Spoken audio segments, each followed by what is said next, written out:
Hello friend, আমি রাব্বিনা হায়দ্রাবাদে ছোট্ট একটা রুমে থাকি। তো আজকে ভাবছি যেখানে আমি কাপড়গুলো রাখি আলমারি, ওটা একটু সাফ সাফাই করব। ওই জন্য সব কাপড় চোপড়গুলো সব নামিয়ে নিয়েছি। তো এদিকে আমাদের পিল্লুটা, আমাদের সিমি, আমাদের কাপড়গুলোতে কেমন বদমাইশি করছে। তো ওই বদমাইশি করেও আমি এদিকে মুছে নেই, মুছে কাপড়গুলো রাখতে হবে।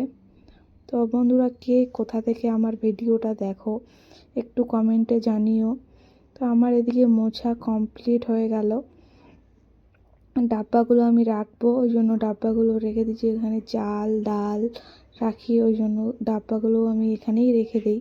তো ছোট একটা রুম, ওই জন্য কোথায় রাখবো, ওই জন্য এখানেই রেখে দিই। তো পেপারগুলো আমি বিছিয়ে নিচ্ছি, কাপড়গুলো গুছিয়ে রাখবো ওই জন্য। তো পেপারগুলো বিছানো হয়ে যাওয়ার, তো আমার পেপারগুলো বিছানো হয়ে গেছে, কাপড়গুলো রাখবো। তো বন্ধুরা, সবাই তো বাড়িতে যাচ্ছে ইলেকশনের জন্য। তো আমার শাশুড় শ্বশুরও যাবে ভোট দেওয়ার জন্য, যে ভোটটা দিতেই হবে। তো আমার সব কিছু গোছানো কমপ্লিট।